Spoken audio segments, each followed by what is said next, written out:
So Tucker Carlson just flew all the way to Argentina to interview the man who is the #1 favorite to become the next president of Argentina. And their interview that just dropped this week absolutely broke the internet. At the time of recording this video, the Javier Milei and Tucker Carlson interview has over 400 million views, making it the most watched Twitter video in history. And it actually puts it up there amongst the best performing videos on YouTube. So why was this interview so popular? Why is Javier Milei so hated by the political elite? I think the answer to both of those questions comes down to the fact that they are simply talking the truth. But Argentina's leaders have destroyed the country by devaluing its national currency.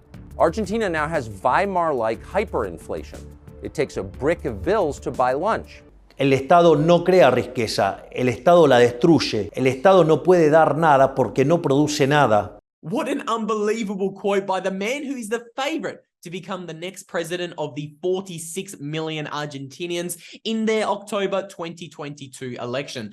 So today I actually want to break down this interview that Tucker did with Javier a little bit deeper, because I think if Javier does get elected in Argentina, this will not only have huge ramifications for Argentina and their economy, but I think this is going to have massive ramifications for the rest of the world. That sounds like a pretty big statement. But let's listen to Javier Milei's opinion about trading with China, Russia, and the other countries that are employing communist and socialist ideologies around the world. You've said that as president of Argentina, you will not do business with China. De hecho, no solo no voy a hacer negocios con China, no voy a hacer negocios con ningún comunista. Es decir, a ver, yo soy un defensor de la libertad, de la paz y de la democracia. Los comunistas no entran ahí. Los chinos no entran ahí.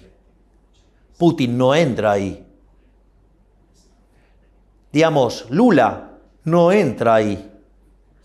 So that's a pretty radical promise that Javier Milei has made in the realm of geopolitics and global trade, but he has some even more radical ideas and policies to solve inflation for the country of Argentina. Nearly every single country in the world today has a central bank, but Javier Milei, he plans to change that for Argentina. He wants to abolish the central bank. He wants to let the country do what the country wants to do. And that looks as if dollarizing is the option. This would even mean allowing Argentina's economy to unofficially dollarize and essentially ditch the Argentinian peso that nobody in the country really wants to use because it is inflating at around 140 or 150% per year. Or as Tucker Carlson puts it, 10% of someone's wealth is being stolen every month. And I think it's very interesting that Javier is actually able to identify the root problem of inflation. Now, again, these are some very, very radical comments coming from the man who is favorite to become the next president of Argentina. And the reason we're doing a whole video breaking down Javier Milei and Tucker Carlson's interview is I think it's a major, major signpost that the world is absolutely sick of these communistic and socialistic ideologies that have been pushed down from the state onto us, okay? And Javier Milei also had some very, very, very interesting things to say about the state later in the interview. He directly said the state does not actually produce any wealth. All it does is steal wealth from the private sector and redistribute that wealth amongst its cronies in government. Robarle el fruto de su trabajo a una persona y dárselo a otra. So I think a really important thing for us to remember is the fact that Javier Milei describes himself as a free market libertarian, okay? He does not like the state involved in economics, but he also does not like the state involved in anything, whether that be unemployment, poverty, hunger, education, absolutely anything. For me to really illustrate this point, I'm going to play what I believe is the most important quote from that 30-minute interview with Tucker Carlson. Again, I know it's in Portuguese, but I'm going to break it down for you guys after the fact. Toda acción estatal genera un daño más grande que lo que quiere corregir. Ejemplo, en Argentina quisieron corregir el problema con los alquileres. Pusieron una ley de alquileres, ahora estamos muchísimo peor. Quieren corregir los problemas del hambre, hay más hambre. Quieren corregir el problema de la pobreza, hay más pobreza. Quieren corregir la falta de empleo, hay menos empleo.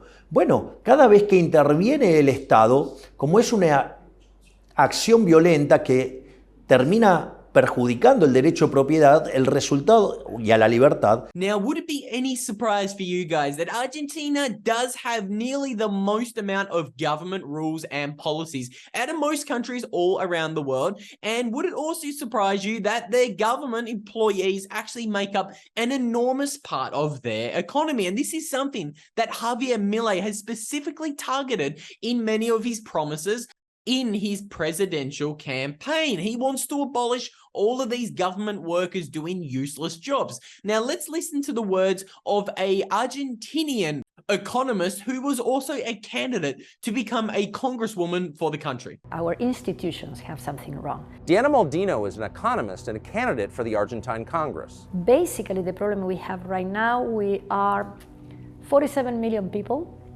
out of which only 11 million people have what you would call a job. Slightly under 3.5 million people work for government, and 7 million people work in the private sector. So 10 million people, 11 million people out of 47, 25% of the people. And that's counting the government workers. So if you take out the government workers, and that really is an electric window. Yeah, 1/7 of the country would have a private job. So that means 7 million people are working to support the other 40 million people. And let me add something, 60% of the children are poor. So she makes the claim that over 30% of Argentinians' employees are actually from the States. And again, we all know what this means for incentives. If you're working for the government, and if you're getting your money and your livelihood from the government, you're incentivized to just completely ignore all of the bad things that the government does. So today we have looked at all of the good things that is associated with Javier Milei. But what about the bad? Is there a bad side to Javier Milei? Is this story about Javier Milei being a former football goalkeeper and a rock star on the weekends simply too good to be true? Well, I did recently record a video looking at the bad side of Argentina's potential president. I did look at the connections that Javier Milei does have to yours truly, the World Economic Forum. If you want to learn a little bit more about Javier and maybe a couple of reasons of why we should be very cautious about endorsing something that could just be a little bit too good to be true, I recommend you check out the video that I recorded on Javier Milei's connections to the World Economic Forum. I'll pop a link to that one right there. So with all that said, I want your opinion. What do you think about Javier Milei? Let me know in the comments down below. And with all that said, hope you guys have a good day, and I hope you enjoy the video I slapped up on screen right there. I will see you all in the next one.